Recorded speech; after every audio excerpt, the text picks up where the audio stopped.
kontrol ataupun pengendaliannya gitu ya, dan juga cara untuk mematikannya. Maka dari segitiga api ini salah satu elemennya kita bisa hilangkan gitu ya, cara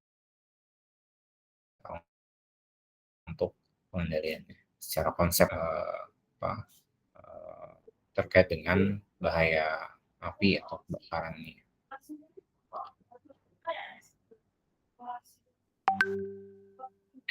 Ya, dalam tipe-tipe ya terkait dengan bahaya kebakaran ataupun api ini diklasifikasikan menjadi 5 kelas ya. Kelas A, B, C, D, dan spesial atau yang khusus ya. Untuk yang kelas A ini berdasarkan dari material ataupun juga sumber dari bahan bakar apinya ya. Yang kelas A ini adalah material-material yang padat, ya, misalkan kayu, ya, plastik, ya, ataupun juga kain, ya, bahan tekstil, atau produk luarannya ya, kertas, ya, kemudian alat-alat rumah yang terbuat dari kayu atau plastik, ya. Kemudian baju, ya, pakaian. Kemudian kelas B yaitu di luar material-material padat tadi ya. Misalkan cairan ataupun gas yang mudah terbakar, ya, misalkan ataupun juga produk-produk ya, hasil waran dari pembakaran ya, misalkan amonia, karbon monoksida, ya, kemudian karbondioksida. Lalu kelas C ini kondisi-kondisi yang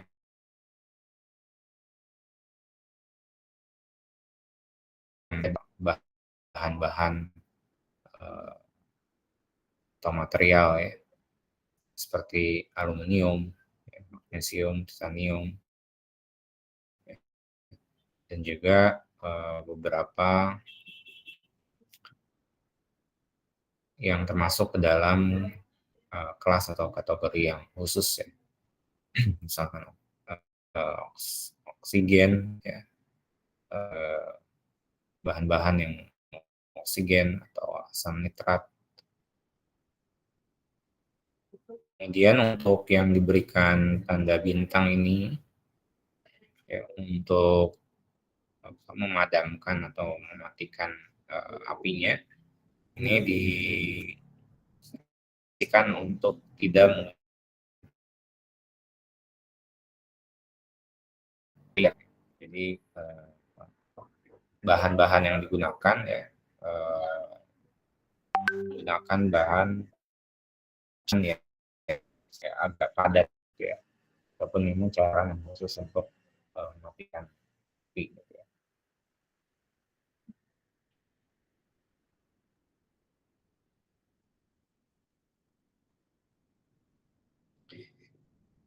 Kemudian ada beberapa istilah ya terkait dengan kondisi-kondisi terjadinya api atau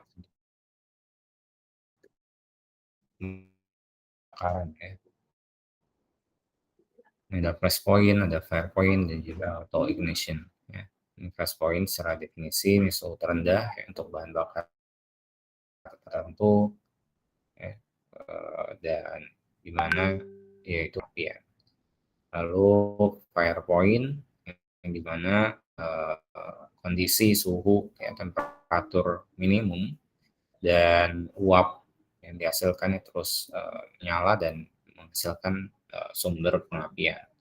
Kemudian auto ignition ini titik temperatur minimum ya, di mana uap dari cairan ya yang dihasilkan dari pembakaran ataupun padatan ini menyala sendiri ya tanpa sumber pembakaran.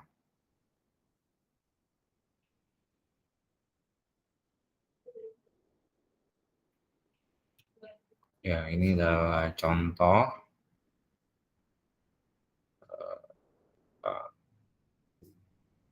pembakaran istilah terkait dengan flash point, fire point, dan juga auto ignition.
Poin.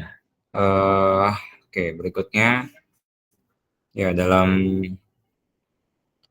mencegah ya operator ataupun juga lingkungan kerja ya terdampak akibat dari bahan ataupun material ya, yang memiliki bahaya mudah untuk terbakar ya. Ini terdapat NFPA Diamond ya. Ini sebagai label untuk memberikan informasi terkait dengan bahaya ya, yang ada dalam material ataupun bahan baku ya yang ada dalam tempat ya, yang ditempelkan dengan label. Jadi di dalam NFPA Diamond ini atau 704 ini ada warna merah, kemudian kuning,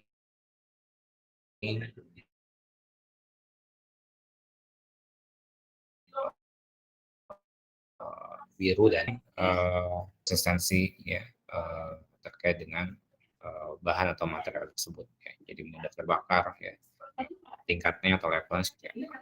Kemudian kuning ini reactivity ya, ini dia ketika bereaksi dengan lingkungan yang di sekitarnya ataupun juga dengan zat yang lain, dia akan memberikan atau memiliki dampak bahaya bagi objeknya. Kemudian health hazard ya, ini bahaya terkait dengan dampak penyakit ataupun juga kesehatan yang diakibatkan dari material tersebut. Kemudian spesifik hazard ya, untuk bahaya-bahaya khusus yang memang secara spesifik ya, secara khusus yang dimiliki oleh material tersebut ya, artinya di luar dampak-dampak terkait dengan kebakaran atau reaksi yang dihasilkan pun juga kesehatannya ya. Misalkan bahaya radiasi.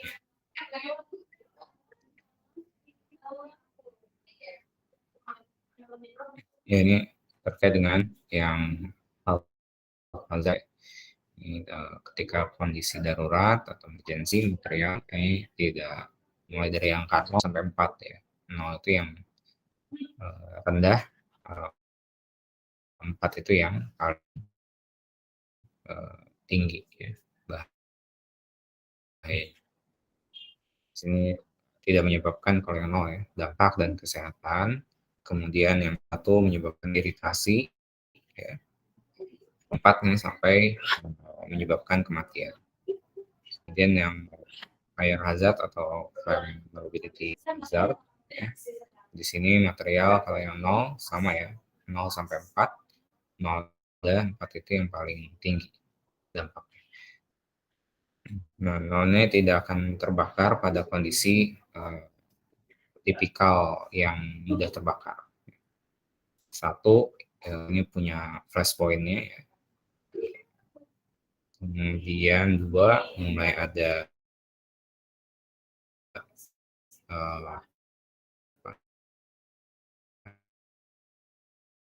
rendah, flash point-nya juga semakin rendah dan ada boiling point. Kemudian reactive hazard ini terkait dengan misalkan sama 0 itu yang rendah, 4 itu yang paling tinggi.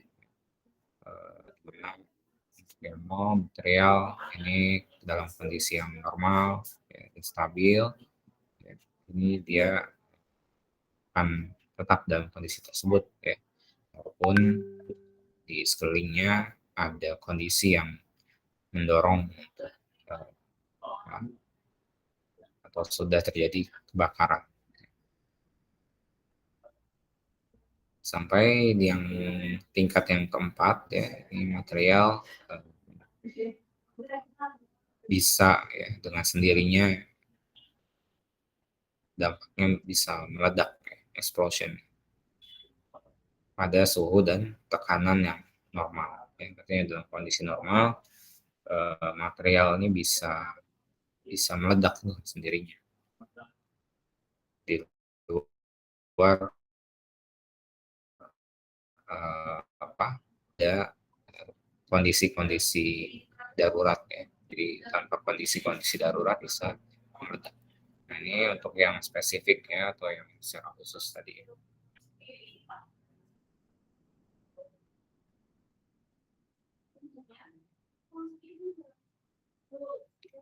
Ini simbolnya W, OX ya, kemudian COR, SID ya, RA atau RAT ya, beracun, radioaktif, material yang korosif ya, atau yang eksplosif dengan air. Ya, sehingga nanti dia dengan label NFPA tadi itu bisa diberikan informasi ya terkait dengan bahaya material atau bahan baku yang digunakan.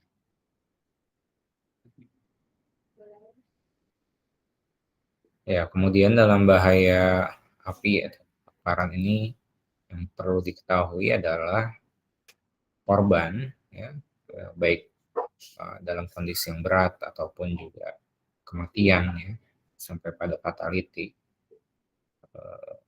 banyak diakibatkan ya bukan dari korban itu terbakar ya, atau luka bakarnya gitu ya, tapi diakibatkan karena eh,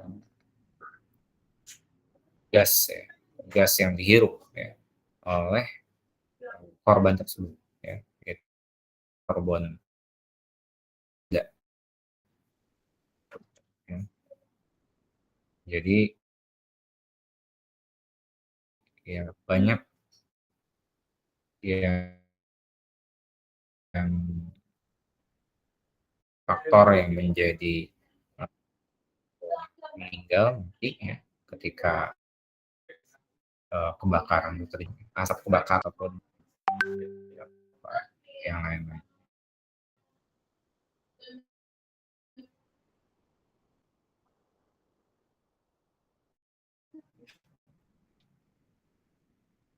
Ya, dalam mencegah kerusakan ataupun juga kebakaran berdampak lebih destruktif ya, lebih besar, maka ada beberapa alat yang bisa digunakan ya, untuk mendeteksi api ataupun juga uh, potensi terjadinya ke dalam uh, teknologi yang digunakan ya, ini thermal expansion ini menggunakan logam ya yang sensitif terhadap panas, kemudian panas yang tidak bisa ditoleransi maka dia akan meleleh dan membunyikan alarm. Lalu fotoelektrik ya, ini mendeteksi dari kemudian ionisasi atau radiasi sensor ini menggunakan zat radioaktif ya untuk mengionisasi ketika adanya asap. Lalu ultraviolet atau infrared ya, ini membunyikan alarm ya ketika uh, terdeteksi ya, radiasi dari api yang muncul ya. Untuk mengurangi kebakaran ya, salah satu caranya ya dengan mencegah ya tadi, pencegahannya ya kita mengendalikan elemen segitiga api tadi ya, secara konsep ya, secara teknisnya ya kita pertama karena sumber bahaya ya, sumber bahan bakar itu juga ada yang berbentuk cair penempatannya ya, ini perlu diperhatikan ya, misalkan di gedung perlu ada drainase atau ventilasi yang layak ya. Kemudian penyimpanan tangki ini bisa di bawah permukaan tanah ya, ataupun juga bisa diletakkan penempatannya di lantai pertama ya ketika bangunannya bertingkat. Kemudian mengganti bahan yang tidak mudah terbakar ya. Kemudian menghilangkan atau mengisolasi sumber pengapian ya, yaitu dengan melarang merokok ya di dekat bahan bakar ya, dan ya ini yang biasanya juga uh, terjadi ya, para pegawai karena terbiasa atau belum pernah terjadi gitu ya, belum pernah terjadi kecelakaan, pegawai akhirnya ya melanggar dengan merokok di area yang sebenarnya berbahaya ya. Ini sebenarnya butuh tidak hanya dari segi rambu-rambu ya, kemudian juga aturan regulasi ya, tapi juga dalam regulasi itu perlu ada punishment ya, reward ataupun juga punishment, sehingga ada ketika melanggar ya. Kemudian menyimpan bahan bakar di area yang jauh dari percikan listrik ya, nah ya bisa api ya. Ya, bersihkan tumpahan cairan yang mudah terbakar, kemudian menjaga area kerja ya, dari bahan-bahan yang mudah terbakar, lalu menguji ya alat pemadaman api secara rutin ya, APAR ataupun juga pipa selang air ya untuk pemadaman. Itu juga perlu dilakukan pengujian sehingga ketika ada dalam kondisi darurat bisa digunakan.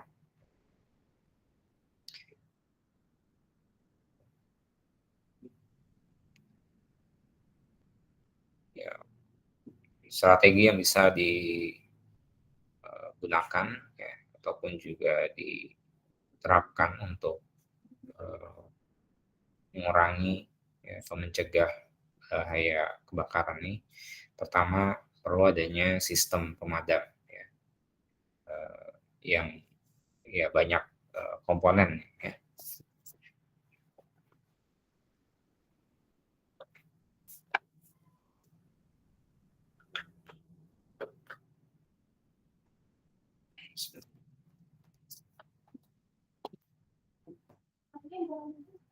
Kemudian ya ada rekomendasi dalam OSA terkait dengan tim ya, tim terkait dengan pemadam kebakaran, kemudian juga program untuk pencegahan dan kondisi-kondisi darurat ya, bencana, lalu beberapa langkah-langkah ya ataupun juga program-program dalam mencegah kebakaran di perkantoran. Ya, ini kemudian juga terkait dengan kelas ya, kebakaran ya, tingkat kebakaran, kemudian dengan bahan ya yang bisa digunakan untuk memadamkan apinya ya, atau memadamkan kebakaran ya. Misalkan kelas A, maka bahan untuk pemadamnya ya bisa dari busa ataupun juga air ya. Kemudian B dan C dan D ya ini tidak direkomendasikan air ya, karena tadi kayak kita tahu bahwa kelas B, C dan D itu dan spesial itu direkomendasikan tidak menggunakan air.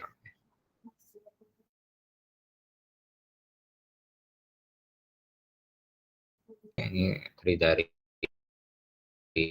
tim pemadam, lalu juga selang dan pipa, sistem selang dan pipa pemadam kebakaran, kemudian sistem sprinklernya ya, pemadamnya, dan juga alat pemadam api yang portable ya, atau di sini APAR ya.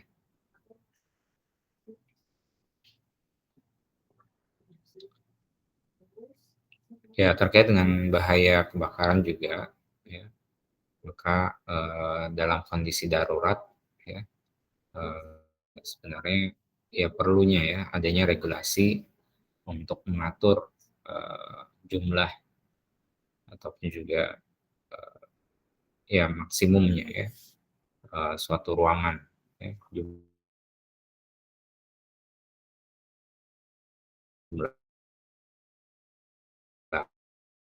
orang yang boleh, kemudian juga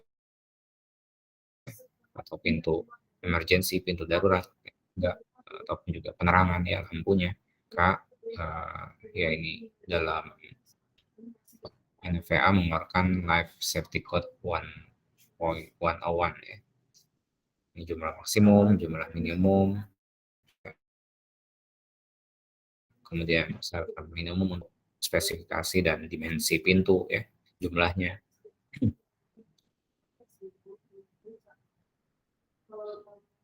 Ya, pintu dan jalan keluar, ya, kemudian tangga, lalu daerah evakuasi ya, daerah aman, tanda-tanda jalan keluar, ya, kemudian ventilasi ya.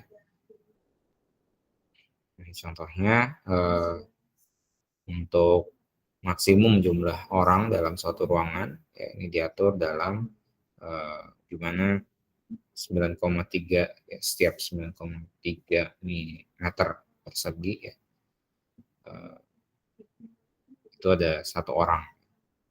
Kemudian untuk jumlah minimum pintu keluar, ini untuk ruangan yang di atas tanah ini minimum 2 pintu keluar.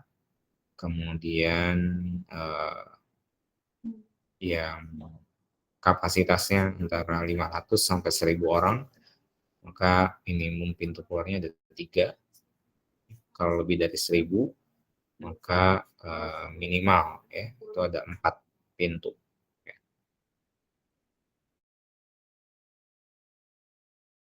Keluar. Ya, jadi apa,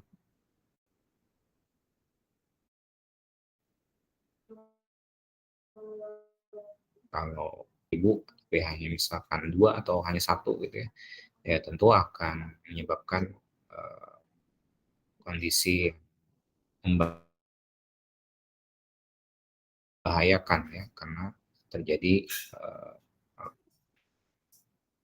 kondisi-kondisi ya delay ya untuk keluar ya, sehingga tentu uh, akan membahayakan dan memberikan potensi korban yang lebih besar ya.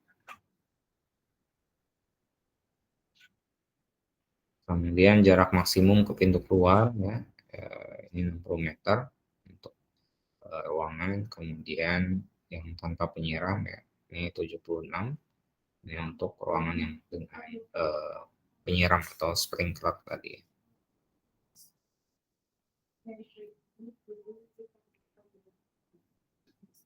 Ya, kemudian yang lainnya penerangan juga diatur ya,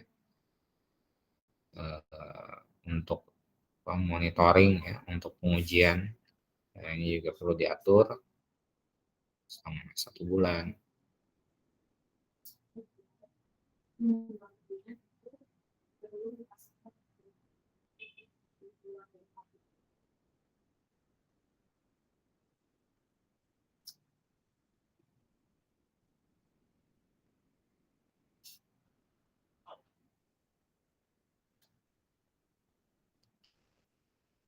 Kemudian juga rambu-rambu ya, ini semua pintu harus diberikan rambu-rambu untuk memberikan informasi mana pintu keluar ya, ataupun juga pintu evakuasi, jalur evakuasi ya, itu harus diberikan rambu-rambu sehingga ketika dalam kondisi darurat,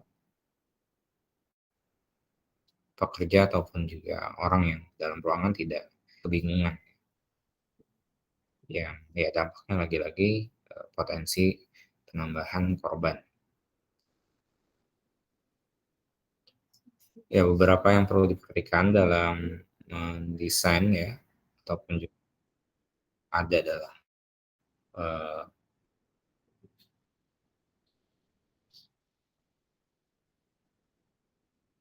jalan dan pintu keluar,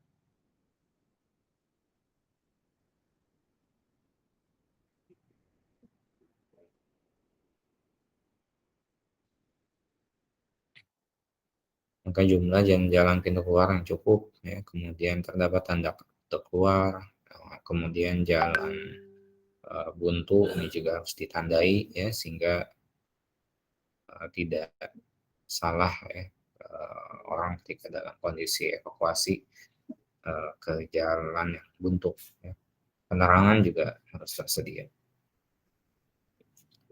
Ya, kemudian untuk mengidentifikasi ya bahaya di suatu area atau ruangan,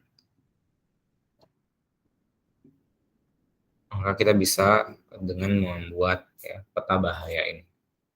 Ya, di mana peta bahaya ini berisi terkait informasi ya potensi bahaya yang berada di lingkungan kerja, sehingga bisa mengetahui lebih awal potensi bahaya dan juga mengurangi resiko bahaya.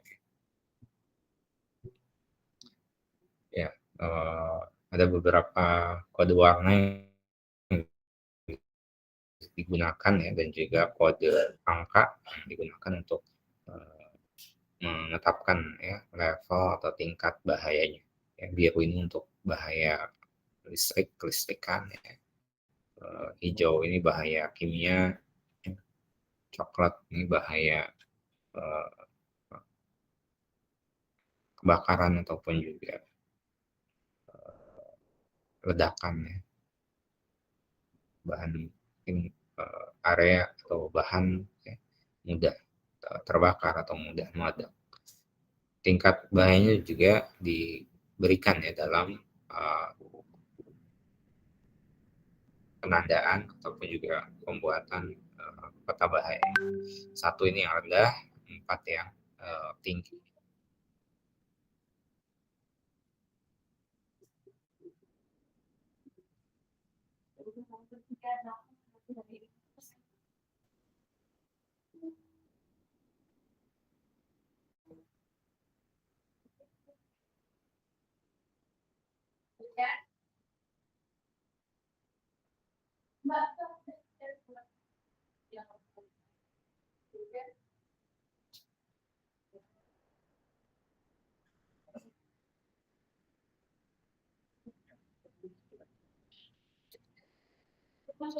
Ini contohnya misalkan di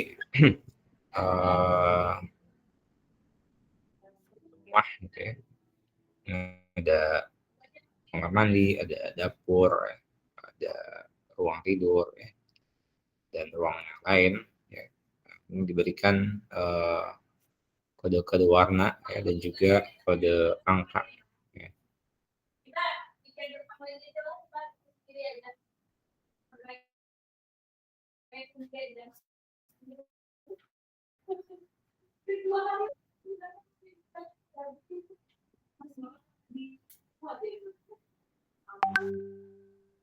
Ini beberapa program secara umum ya dalam keselamatan terkait dengan bahaya kebakaran ya. Kita melakukan asesmen, penilaian ya, mengidentifikasi, kemudian menilai bahayanya, lalu perencanaan ya, prosedur untuk rute emergensi, kondisi darurat, prosedur shutdown mesin yang digunakan ataupun juga listrik, lalu prosedur ya penyelamatan medis ya, pertolongan pertama, ataupun juga prosedur untuk membawa korban, lalu prosedur untuk melaporkan kebakaran dan keadaan darurat, dan kontak personil ya yang bisa menjadi kontak untuk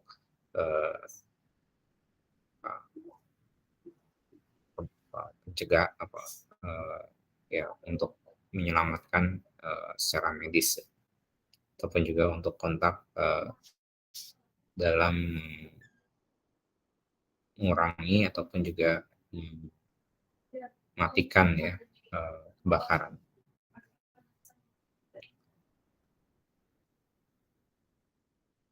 Ya, dia tindakan prevention dan juga respon.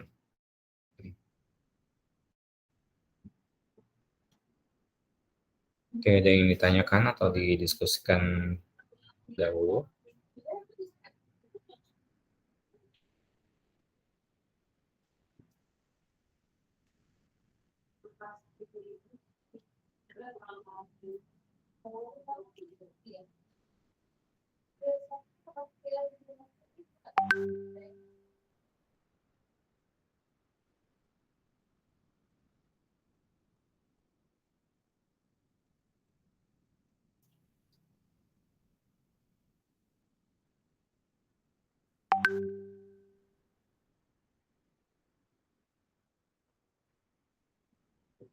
Ada yang ditanyakan atau didiskusikan?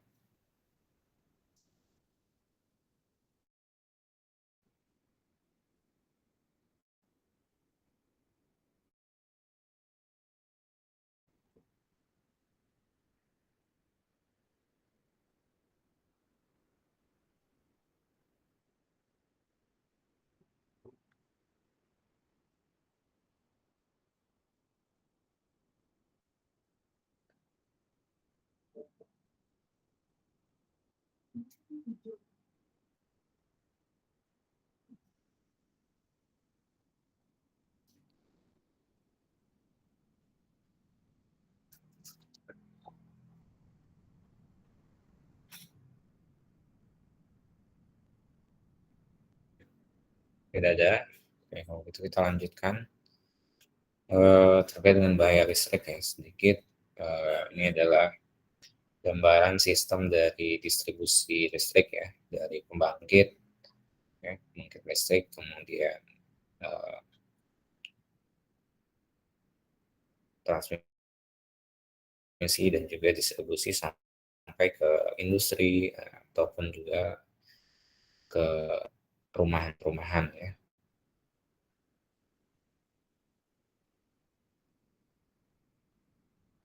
Ya beberapa potensi bahaya yang mungkin pernah ya kita lihat ya di sekeliling kita ya.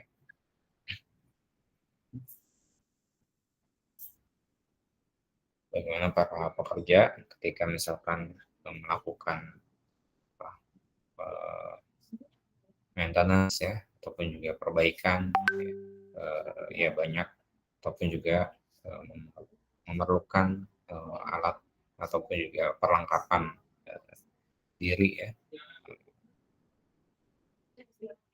untuk melakukan aktivitas-aktivitas pekerjaan yang dilakukan ya oleh para teknisi.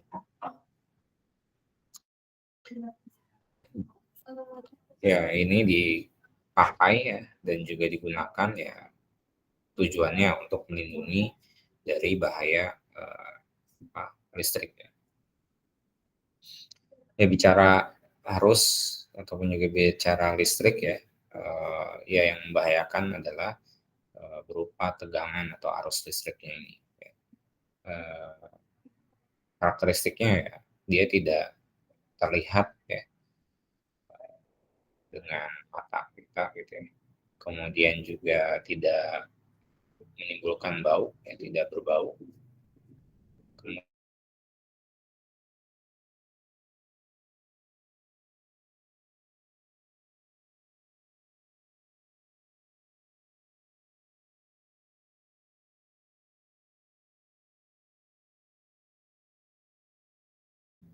bisa kita rasakan matian.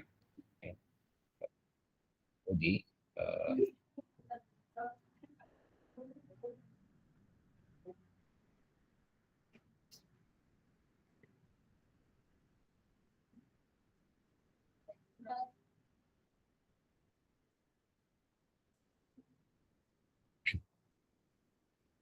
sehingga ini memang perlu pencegahan ya dan juga pengetahuan ya, dalam kita mengantisipasi bahaya dari listrik. Ya dalam bahaya listrik yang perlu diketahui ada arus kejut ya, listrik atau electric shock, kemudian efek suhu yang berlebihan, kemudian efek medan listrik atau juga medan magnet dan juga efek ketika mati listrik.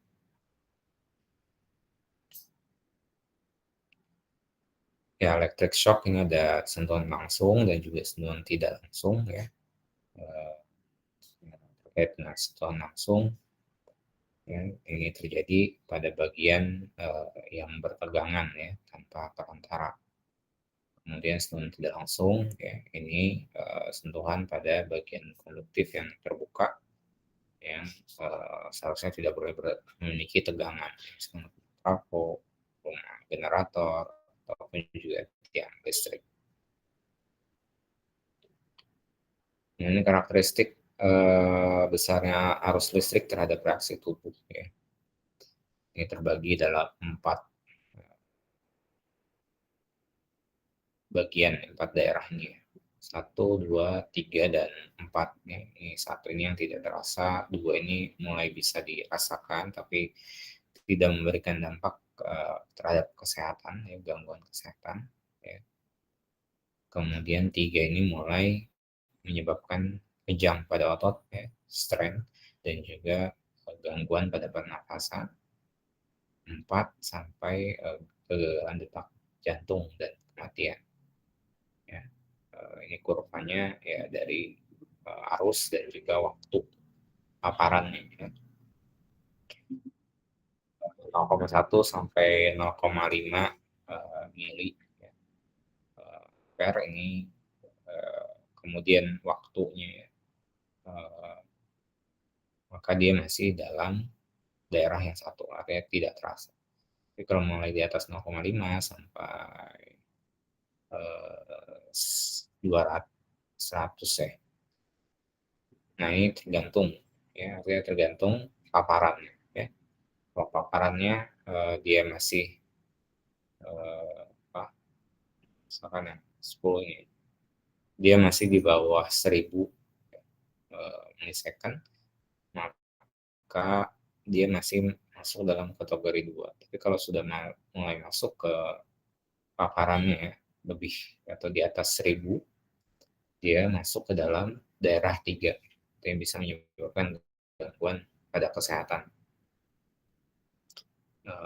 khususnya pada bagian pernapasan. Nah, pada kondisi apa tubuh itu sudah kesulitan untuk lepas dari arus ya listrik. Nah, ini batasnya ada 30 miliampere. Jadi 30 miliampere ini manusia tidak bisa melepaskan dari ketika tersengat ya, arus listrik. Ya, 30 miliampere.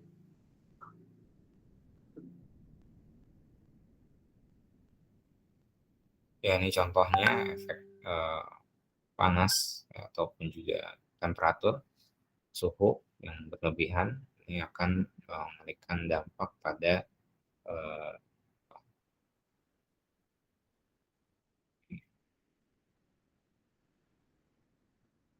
ketika arus ini bertambah, maka panasnya juga bertambah.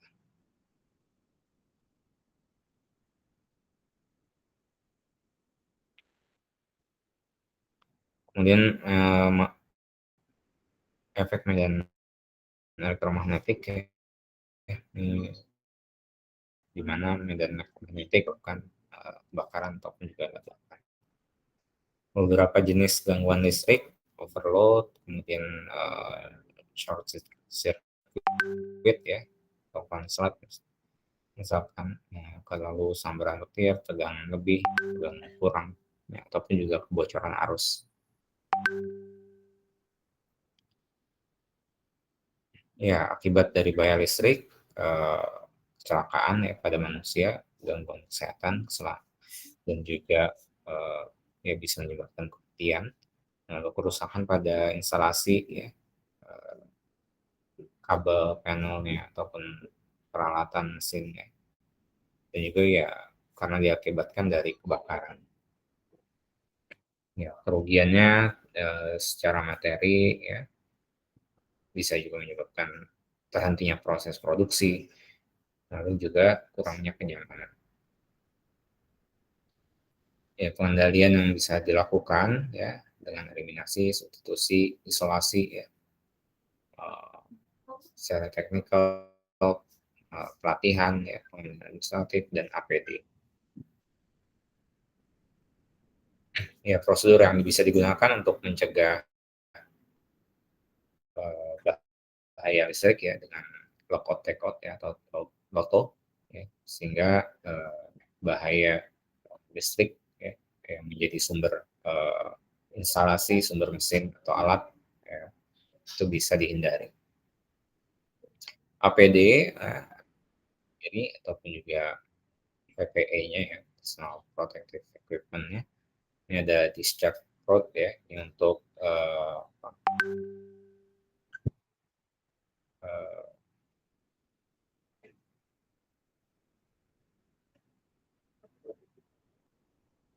ya untuk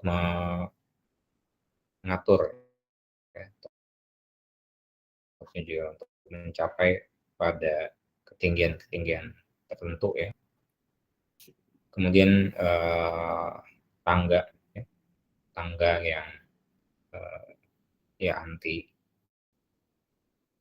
arus listrik ya, sehingga bisa digunakan untuk pada instalasi instalasi yang memiliki bahaya ya, APD-APD yang lain ya, sarung tangan ya, kemudian pelindung lengan, baju ya, kemudian kacamata ya, dan juga sepatu ya atau alas kaki yang digunakan.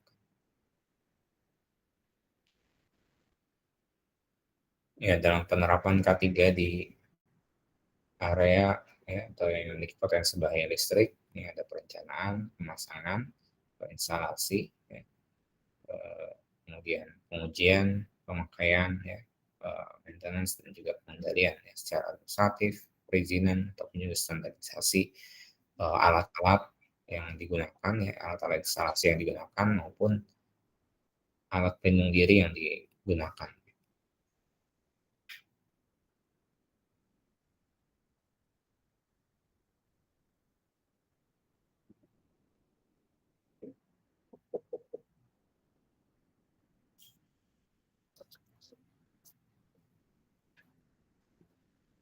Ya, silakan ada yang mau ditanyakan atau didiskusikan.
Ya, ada yang mau ditanyakan atau didiskusikan?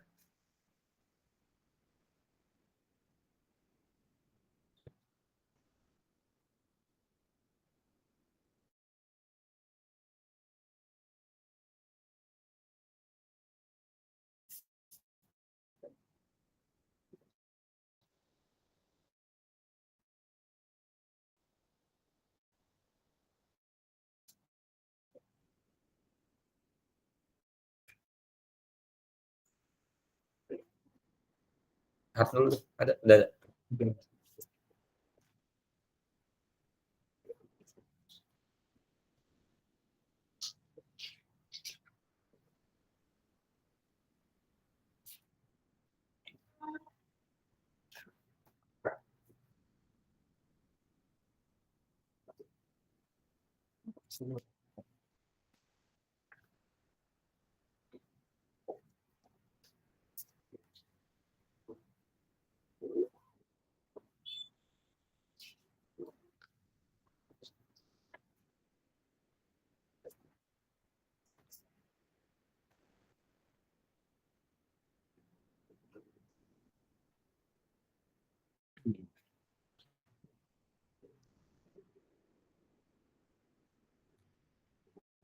Tidak ada. Kita lanjutkan bisa ya? Atau yang ada yang kuliah?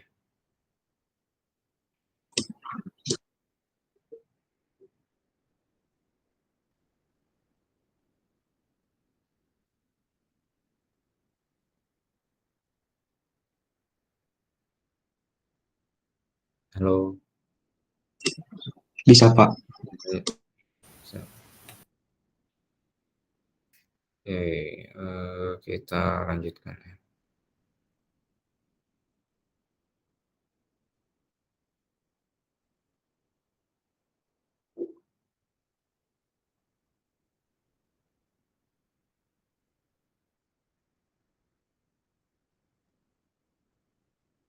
Itu presensi dulu ya.